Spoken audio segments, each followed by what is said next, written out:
Olá, queridos amigos, queridas amigas, estamos aqui de volta com o nosso programa Conexões Espiritualidade Crítica. E hoje eu vou falar de um tema sobre o qual já escrevi nessa semana no jornal GGN, cujo link vocês podem encontrar aqui embaixo, que é sobre a série Adolescência, uma série inglesa que está na Netflix e que está provocando clamores, reflexões, debates, análises no mundo inteiro. E eu não poderia deixar de fazer alguns comentários a respeito, dentro da minha grande militância da educação, né, de vida, minha militância de vida, que é pela educação, pela mudança da educação, e que nós vivemos um momento trágico, né, em relação às crianças e os adolescentes. Essa série, ela não é baseada em fatos reais, mas tem tudo a ver com a realidade impactante, tremenda que está acontecendo no mundo, né? E que aqui no Brasil também nós sofremos dessa questão de maneira muito delicada, muito terrível, que é o que as novas gerações, crianças e adolescentes, estão cooptados pelas redes sociais, por sites, por influências. Enfim, eles estão totalmente hipnotizados pelas telas. Inclusive, isso tem resultado até em pesquisas que mostram que há um rebaixamento cognitivo nas novas gerações, porque as telas são muito dispersivas, muito rápidas, muita informação ou deformação, na maioria das vezes, juntas, e diminui muito a capacidade de concentração para estudo, para reflexão crítica, etc. Mas o pior de tudo isso já é péssimo, mas o pior de tudo isso são as consequências objetivas, trágicas, que é o que esta série mostra, né? Então, um menino de 13 anos, todo mundo sabe, sem dar spoiler, e todo mundo já sabe o tema da série, né? São 4 episódios. Em primeiro lugar, a gente fica preso que não consegue parar, não consegui parar, tive que ver tudo junto, né? Não fiz nenhuma pausa, né? A gente fica preso como se estivesse vivendo junto com os pais, com o menino, com o investigador, com todo mundo que está ali envolvido naquele processo. Um menino de 13 anos que mata uma colega a facadas, né? Uma colega de escola, e ele frequentava esses sites, né? Esses sites que também aparentemente toca assim, en passant, a série tem muitas camadas que a gente pode analisar, porque são camadas de fato da realidade que nós vivemos. Então, sites de misóginos, né? Masculinistas, que têm esse discurso de que os homens estão sendo prejudicados pelo feminismo, de que os homens estão celibatários involuntários, incel, né? Então, quer dizer, é uma coisa assim tremenda, porque aí cria um ódio em relação às mulheres, né? E menino de 13 anos ainda tinha que estar aí jogando bola, fazendo qualquer coisa assim, não, né? Saindo com os amigos, uma boa, mas já totalmente cooptado, né? Por discurso de ódio, por misoginia, enfim, há tanta coisa na internet. Essa semana mesmo nós vimos uma menina de 8 anos no Distrito Federal que atendeu a um desafio, né, de inalar desodorante. Morreu, né, porque não se pode inalar o aerosol, né? Foi encontrada morta pelo avô na sala. Vejam, olha a tragédia. A troco do quê? Quer dizer, uma coisa totalmente sem sentido, né? E nós estamos totalmente rendidos, porque as crianças e adolescentes estão trancafiados nos quartos o tempo inteiro diante do celular, do computador, do tablet.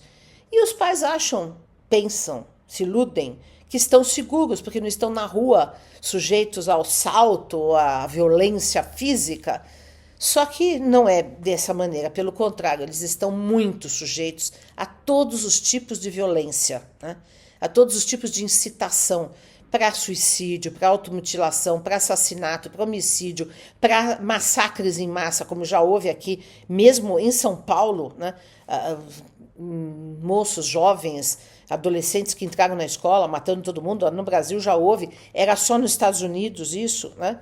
Mas agora também no Brasil, porque toda essa dark web, né? e essa internet toda semeada de grupos, né? Neonazistas, com incitação à violência. Por quê? Porque o adolescente, a criança, se sente isolado, não se sente parte de um grupo. Então procura e é cooptado, né, por grupos que levam a essa tragédia, essa desgraça, essa destruição deles próprios e do seu entorno. Né? E quando os pais veem, a coisa já aconteceu. Isso mostra muito bem na série, né? O menino, de repente, a polícia invade a casa e prende o menino. Os pais não sabiam de nada, ficam pasmos. E nesse caso, que é muito bem colocado, não era uma família desestruturada, não havia violência, não havia abuso sexual, que aí também, né, há pelo menos alguma explicação possível, né, digamos assim, por que o adolescente foi procurar a grupos outros, né, que não fossem a família. Não, era uma família normal. Né? O pai gostava muito do filho, inclusive tem uma cena muito impactante que ele fala: meu pai me batia de cinta, e eu quis ser um pai diferente, mas não consegui ser tão diferente assim. Então, há muitas discussões, né? Por exemplo, a constituição da masculinidade, porque o pai não tratava mal o filho, porém tinha uma expectativa em relação ao filho de que ele fosse, né, aquele menino tipicamente masculino, né, macho, né, de jogar futebol, de ter, tal. E ele era um menino mais delicado, né? Não tem nenhuma insinuação de homossexualidade, mesmo se tivesse, mas enfim. Mas simplesmente ele não ia bem no futebol e ele via a decepção na cara do pai, né? Ele fala isso numa cena também altamente impactante. Bom, a gente chora o tempo inteiro no filme, é impressionante. Eu, pelo menos, chorei o tempo inteiro. Eu não sou tão fácil de chorar em filme, mas é muito impactante. Então, nessa cena com a psicóloga, ele fala: meu pai me olhava e desviava o olhar quando ele me levava para jogar futebol. Então, no final, esse menino com a psicóloga, quando está para ela ir embora, ele fala desesperado, porque ela fala que eles não vão mais se ver. Né? Ele fala desesperado: mas você gosta de mim? Não como profissional, mas como pessoa. Então, o que ele queria? Ser amado, ser visto. E é isso que os adolescentes e as crianças querem e precisam. Serem vistas, serem vistos, tocados, olhados, olho no olho, com diálogo próximo. Um momento muito de alívio da série é quando o investigador, que é um ator que faz brilhantemente, agora eu não guardei o nome, no meu artigo estão os nomes de todos os atores, né, se vocês lerem aí. Ele se toca, porque ele começa a ficar perturbado de ver o que aconteceu com aquele menino, e o filho dele estuda na mesma escola que este menino que matou a colega, né? Então ele começa a se questionar se ele está sendo um bom pai. Rapidamente ele revê as posições, ele espera o filho na porta da escola, ele vai levar o filho para comer, e o filho até se espanta, ainda fala para o filho: eu te amo, coisa que naturalmente ele nunca tinha falado. Então, vejam como é preciso agir assim, com muita pressa, com muita presença, com muita insistência, para estar presente na vida dos filhos. Por quê? Quem está comandando essas crianças, esses adolescentes? São as big techs, são esses criminosos, entre os quais esse tal que está assessorando o tirano laranja, o Musk, né?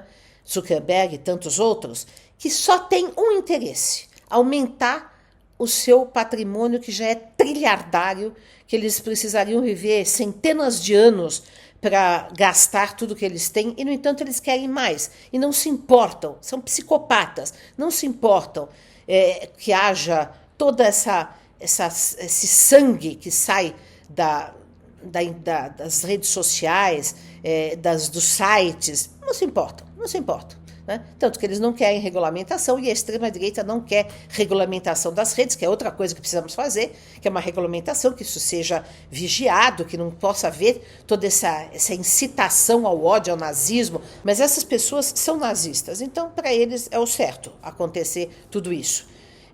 Esse caso do masculinismo, que é um movimento de supremacia dos homens. Há gente que fala que é para igualar homens e mulheres. O feminismo, sim, sempre foi uma proposta de que as mulheres tivessem direitos iguais aos dos homens. Nunca houve um discurso de superioridade da mulher em relação ao homem. Agora, no masculinismo, que é um movimento que existe aí já há algum tempo, como ele se apresenta hoje nas redes, é um discurso de violência contra a mulher, de desprezo, de submissão, de subjugação da mulher. Então, esse menino, aparentemente, no contexto da história que a série narra, estava dentro de um site desses e se sentiu desprezado porque a menina talvez não quis fazer nada com ele, ou porque teve alguma atitude meio de bullying com ele, e ele foi lá e matou. Né? Como nós temos a quantidade de feminicídios que nós temos no Brasil. Então, gente, é preciso que nós tomemos consciência de que a ação tem que ser rápida, a reação tem que ser rápida. E outra coisa que a série também mostra, que aí me toca diretamente como educadora, como tendo trabalhado anos e anos em várias escolas públicas particulares, e como também diante do fato de que houve e há violências extremas acontecendo nas escolas. Essa semana passada mesmo, um menino esfaqueou uma professora, né? E outros que entraram com armas, mataram vários, isso nos Estados Unidos, isso no Brasil, enfim. Né? E o que acontece? Na série, a escola é mostrada, porque o filho desse investigador estudava na mesma escola que o menino, os amigos dele são mostrados, amiga da menina que morreu, e aí fica muito claro o quanto, né, que a escola está perdida, os professores perdidos, as crianças infelizes, uma coisa sem sentido, quando há tantos problemas existenciais, políticos, sociais, psicológicos, familiares, que aquelas crianças carregam para dentro da escola, e sejam que crianças forem, que país forem, sejam de classe social mais abastada, sejam de classe social mais desfavorecida, seja escola pública, seja particular, e, no entanto, a escola fica repetindo aqueles conteúdos sem significado, os professores totalmente perdidos, não há psicólogos em geral nas escolas, que precisaria muitos, né? E aí vão se empurrando para os pais para a escola para os pais, e ninguém toma conta, ninguém toca. Então, na série, há professores que se demonstram maior sensibilidade, outros que estão perdidos. E é isso que nós vemos das escolas. E é uma frase que o investigador fala, né?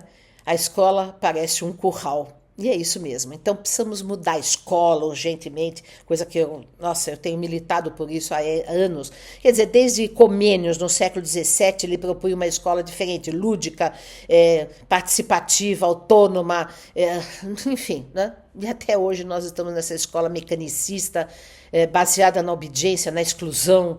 E tudo isso só piora, né, o atrativo que as novas gerações têm diante da internet, do mundo virtual, dos influencers, e que tudo isso é altamente deseducativo, deformador e violento contra eles. Então fica a nossa reflexão aí, importante, que nós possamos fazer alguma coisa nesse sentido. Um grande abraço a todos e todas.